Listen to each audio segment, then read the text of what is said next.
Hi, everybody. Welcome back to my podcast. It's called Grabbing Coffee with Arun, where I talk to everyday people that are doing interesting things. And today, my guest is Mark Chen. Mark was featured in National Geographic March 2025. He's into photography. Just to kind of start off with Mark, welcome. Thank you. Glad to be So, here. yeah. So, Mark, tell me, how did you get into photography?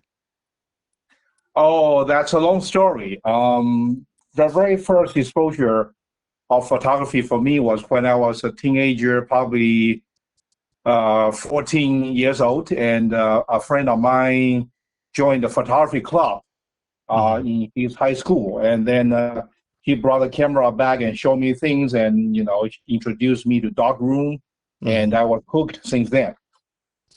Wow.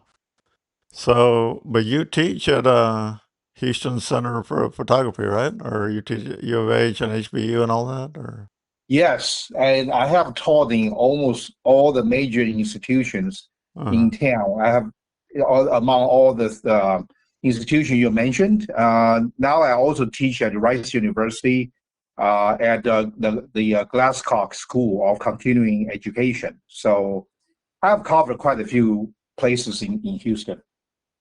wow. So tell me, like, do you remember back in the day we had those Fox Photo and some of those, those Canon cameras and all that?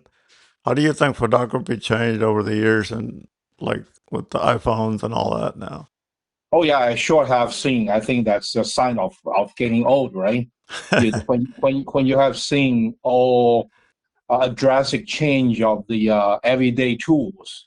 My first camera was just bought shortly after the event I mentioned. When I got introduced to photography, my mom took me to the camera street of Taipei, where you can find lots and lots of camera stores.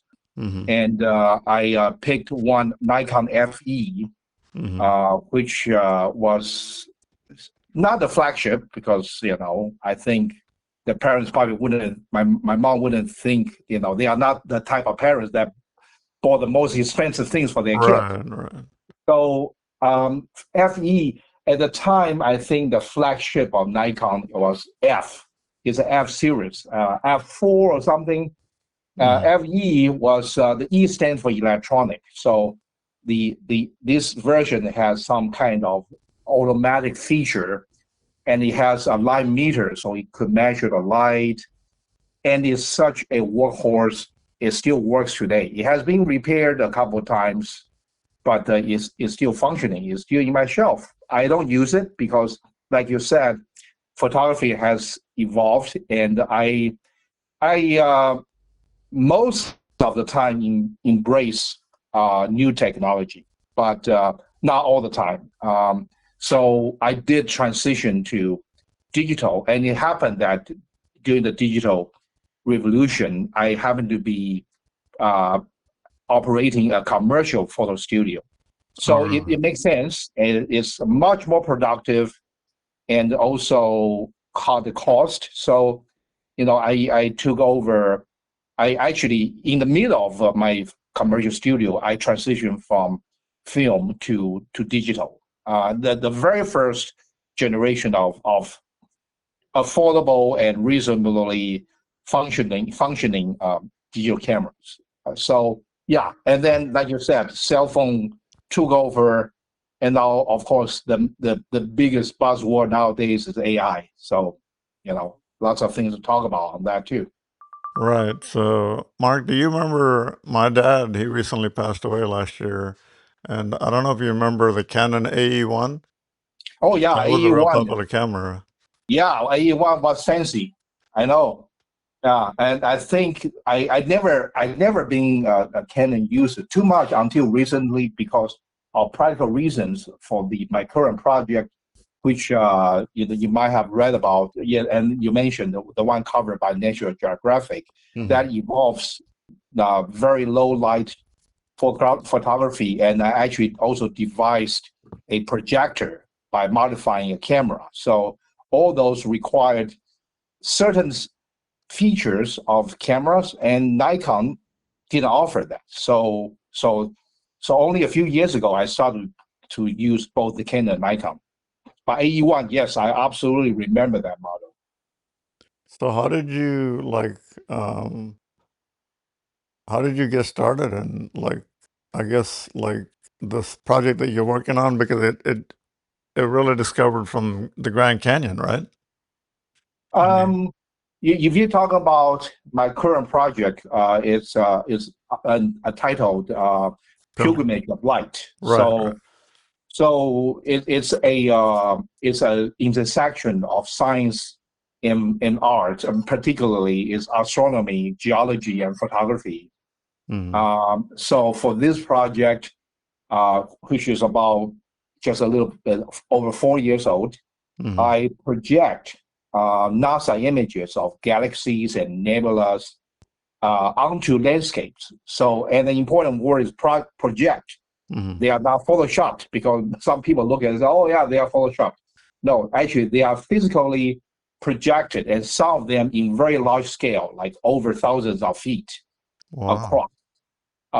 And in order to make that happen, Mm-hmm. like I said, I experimented with, just everyday projector, like you see the Epson, Panasonic kind.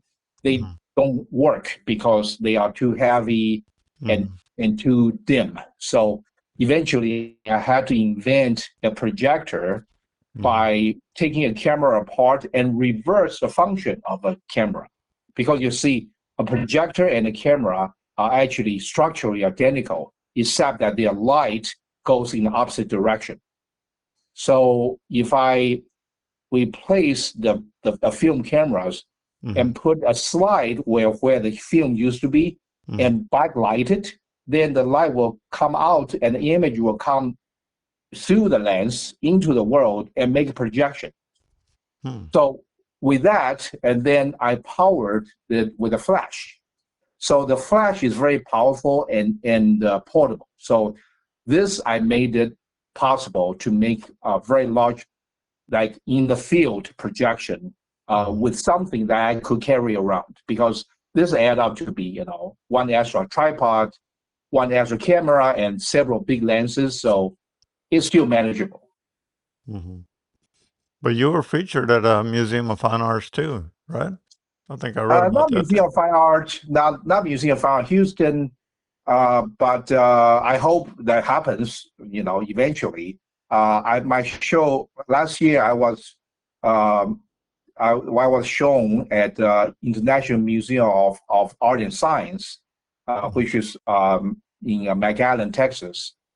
And so yeah, and also I was earlier last year. I showed in Wright Gallery of Texas A&M University. So those are the two major places. I also, my work was featured in Hong Kong Art Week, which is, of course, a mix of many artists. I didn't go, but my work was presented there. So, Mark, how small is one of your smallest work? How small? You mean I mean, print it's pretty size? small. Yeah, print size. I mean, you mentioned Um, they get pretty big. I just wondered how. I mean, can you have something like in a wall of a home or something or whatnot? yeah, Or, yeah. Of course, this is something, and it's important that because I'm an advocate for science, and I want to introduce, I want to invoke, I want to raise people's awareness of this great mystery of the universe. And my hope is people look at this and they are inspired, and they want to know more about the universe, and mm-hmm, maybe even young people get inspired. And one day they become a great scientist. That's a hope. So of course, I wish to have people hanging my work in their home, and then everybody knows this because it's all my work is art, but it's all about revealing the history and make this accessible. So yes, I in the show I have very large things like covering the whole wall, 10 feet across.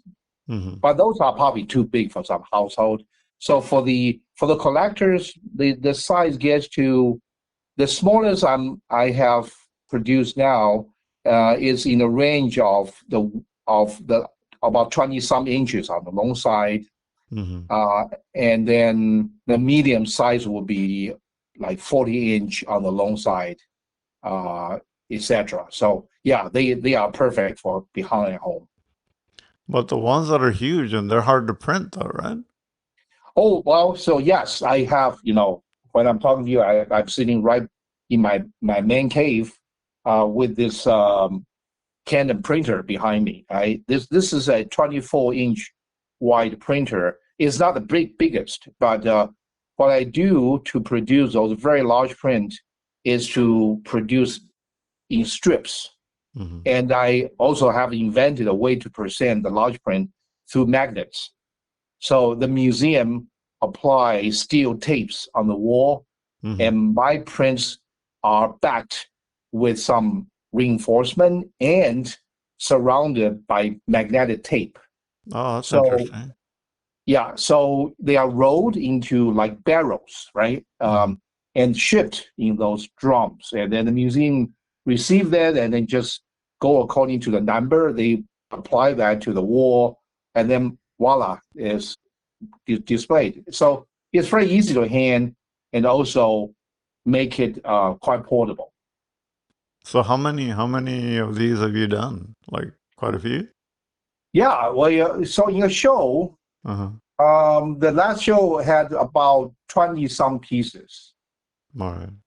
Yeah, so the portfolio of Pilgrimage of Light now has 30 plus, I think approaching 40 pieces. Of course, those are not all that have produced.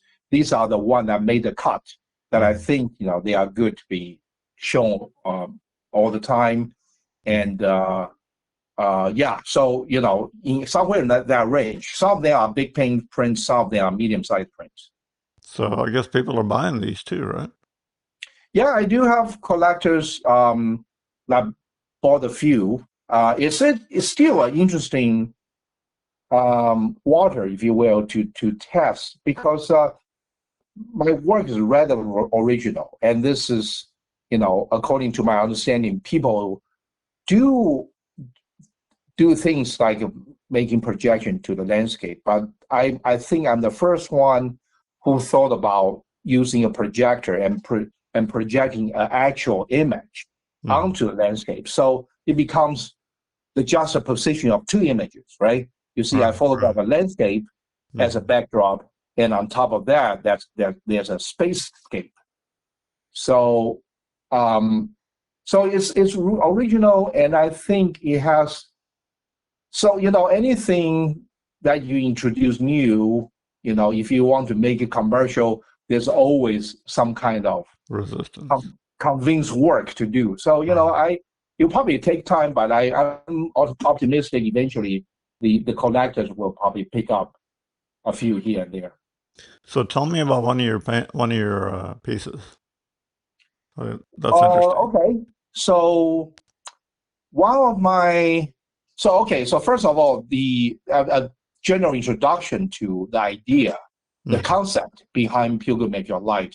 Mm-hmm. So it's always a pairing of a landscape, and on top of that, a projected galactic image, a Mm-hmm. nebula, a galaxy, a star cluster, that kind of thing. Mm-hmm. And the reason for the pairing, so why are these two together, is normally that I'm matching the distance of that galactic image, say 35 million years of Sombrero galaxy.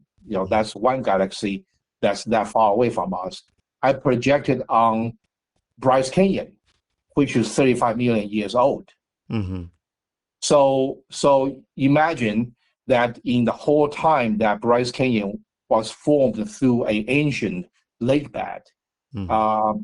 into the hoodoos that we see today, the light from Sombrero Galaxy Mm-hmm. traveled for 35 million years to Earth. Mm-hmm. So we happen to be alive at the end, very, very briefly, of that 35 million years. And we happen to have technology, which is all like very, very brief in the scale of the universe. Right. So then we happen to have the image. Then what I do is I travel, I make this research and I travel, and I put these two things together in a juxtaposition, in a reunion that never happened before. Mm, So, pretty so cool. thank you, thank you. Very And so under that same concept, I have images that's produced at Grand Canyon, Yellowstone, Beastie Badland. I even went underground to Carlsbad Cavern, and also Yosemite near Half Yosemite. Yeah. Dome. Uh-huh. Yeah, and and not just pro- projecting on geologic formations like rocks. I also have, in some cases, projected on something that's living organic, like I projected on General Sherman tree in Sequoia National Park, and which is 2,100 years old, the oldest living organism on Earth. And on that, I projected Veil Nebula, which is 2,100 light years away. That is crazy. Thank you. Pretty Yeah, neat. and then also something very brief, like one of my photograph is Saturn Mm, projected on the steam of Old Faithful mm, uh, in Yellowstone. You know, that's probably one of the most famous geyser in the world, which erupts every an hour and a half. mm. And that happens to be the time required for Saturn's light to travel to Earth. So every cycle of Old Faithful's eruption, Saturn's light will come to Earth. Wow. So, Mark, if people want to see your work, where do they go? Can they look at it online, or they have to go Yeah. somewhere, or what? So they can go online to markchenphotography.com. Chen spells Chen. Mm-hmm. And also I'm on Instagram, and the handle is Mark Chen TX for Texas. Mm-hmm. So yeah, those are the major places. Of course, they can also go to the National Geographic's online version. So simply type in Google National Geographic Mark Chen, and then the page will come up. You know, and just click on that, and then National Geographic always asks for email address. So don't worry about that. They have respect your privacy, and then it doesn't. It's free. The online version is free, so you can just give an email address, and then they will let you view it. So, Mark, you had somebody call you from National Geographic and say, "We're going to do a story on you," or how did that happen? So it was brokered. I go to the places like portfolio review. So this one I attended was through PhotoFest. This is held every 2 years, biennial. Mm, So in there I met this lady who used to work for National Geographic, and she when she looked at my work, she was very impressed, and she thought she got to introduce this to the current editors at National Geographic. And then, you know, it took a year for me to hear from them. So as for a while, I thought, well, I don't think this is working out. But then it happened that they were interested, so you went from there, and it was such a great experience working with them, because they are very, very they do their due diligence in making sure everything's correct. So, you know, in today's time, Nature Geographic is truly a institution to admire. that's interesting. So, tell me before we go. One last thing I want to ask you was, tell me about your teaching at Houston Center for Photography and these other universities that you taught at. Yes, so I teaching is a very big part of my practice. You know, I also wrote a book, as you know, Right. years ago, the ancient half thick book about everything about photography, entitled "Photography: A 21st Century Practice," which is geared for college students as well as for everyday people who's interested in photography. Mm, So that shows that I consider teaching as important as my own practice, because I think it's important to work with young people and for any people who is interested in art form, because the mutual stimulation, it's also a selfish reason is that I just love to work with these people because we inspire each other. Right. So I have taught at Houston Center for Photography, I think at this moment, nearly 20 years. I've seen lots of changes there. And HCP, Houston Center for Photography, of course, is for all walks of life. Mm-hmm. But in the universities, these are college students who are in the School of Art, some of them want to become a bachelor in fine art. Mm-hmm. So quite different. And then, you need to cultivate their talents through different ways. And recently I started teaching for the Glasscock School of Continuing Education at Rice University. Mm-hmm. And this is, again, quite different because these are people who actually are quite serious about photography, and some of them have invested big time, and through the Peter Brown, who's like the godfather of photography in the Houston area. Through his introduction, I started to teach at Glasscock School, which is truly a pleasure. And so I enjoy teaching at these different institutions and different kind of students. It's actually yesterday a new class just started at Rice. So I really enjoy doing this. So what are you teaching at Rice? Is it basic photography or something more advanced? This class is called Project Development Workshop. Mm-hmm. So it's not basic, although I would never think is too. It's nothing to be ashamed of to visit the basics. Let's put it this way. Mm-hmm. But this particular class is about developing a project based on the student's wish. So we meet for the first time, and I sort of set some kind of structural work with them, because these are not professionals, right? So what I do in the beginning is to give them some kind of structure and let them feel some kind of support for their idea, right? Because lots of people have the idea, but they just didn't know how to execute it. Right. So the first class is to let them know that I'm here to help them, and here are some methods. These are the methodologies I have figured out throughout the years of my own practice and looking at other people's practice. And then the students will propose their own proposals, and then the class will brainstorm, and then I will give them some advice.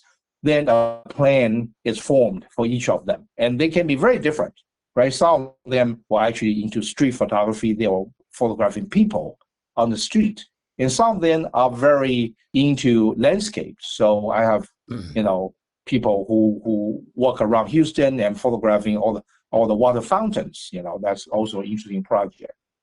And then through mentoring, I give them feedback. They produce image, and then they show them to me and say, "Hey, how do you look?" And I give them some advice, and then so they continue to develop for a few weeks, and then we meet again to look at each other's image, right? So, I have produced this many. I have this 12, I think, that are the best. So we talk about sequencing, how they are, how they will be presented, how big should the prints be, Mm-hmm. And how should they be ordered for the best storytelling.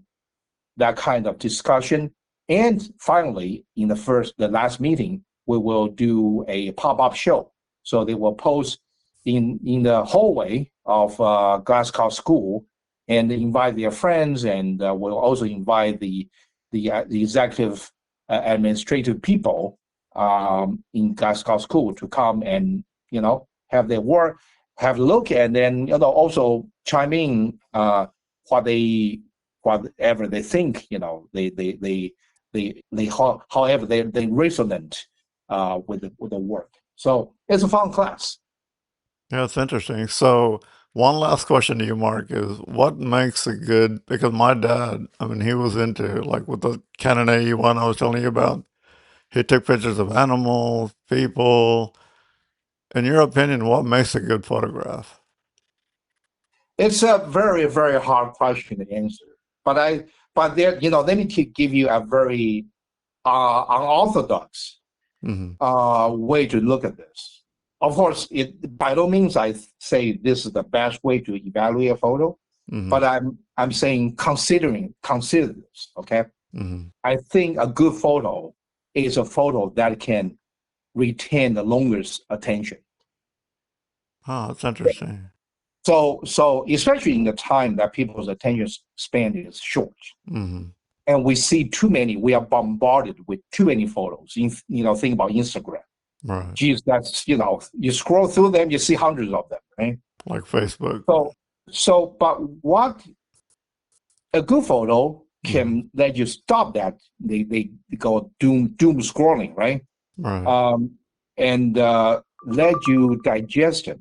So what retains people's attention? Maybe like details, maybe maybe the conversation has some kind of layers that you look at a glance, you see something. The more you look at it, you see Hmm. something else, right? So you are drawn to it through its forms. But then, how about the content? Maybe it's the storytelling. Maybe Hmm. it's the thought they provoked, right? Right. So you have like a multiple from the most superficial first glance to the more in-depth understanding of either the form or the story or the message. Um, if a photo can manage to give you that different layers, different depth of appreciation, then it will manage to make you look at it longer.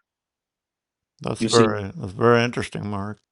yeah. So I want to propose one daring experiment. I want to have a photo contest with no judge. The judge, the way to do it is to have all the entries displayed in the gallery. Very fair. Everybody occupies a workspace. And in front of the pieces, we put a small camera. And this camera is capable of probably using the help of AI to Hmm. identify somebody's looking at it. And then it will go through a computer program and accumulate the time. And so at the end, we have all this summation of each piece. How how long have you accumulated viewers' attention? And the longest one wins the prize. Like for example, like let's say for example, if a bear is eating like a fish or something like that, that captures a lot of attention too, right? Did you say fish? Like a bear, like an animal eating a fish or something like that. Yeah, yeah, of course. Yeah, I remember a few like what you said, like a bear catching trout Right, trout, jumping yeah, trout. upstream, right? Right, Those images are fascinating, and clearly you are very influenced by your dad's interest, right? right. Uh, for me, my approach is to to convey something that's beyond photography. Hmm. Like my interest is I want to show the stars. I want Right. to well, I want to talk about the scale of the universe, the scale in time and the scale in space. And I think with that, that can also retain interest and make people, look at things for a longer time. So yeah, there are many approaches to make that happen. But I think if the creator of the image keep that in mind that what I want to do is I want people to look at this as long as I can, then this will guide them to produce something meaningful. It's interesting. It's a very tangible. It almost sounds like superficial, even mechanical Hmm. requirement. But under that guidance, it will it will bring out something meaningful. Believe it or not, Mark, I've been waiting to do this interview because, I mean, tell us again. So it was featured in National Geographic and March 2025's magazine, right? Yes, so you can still buy the past issues, through the National Geographic website. Hmm.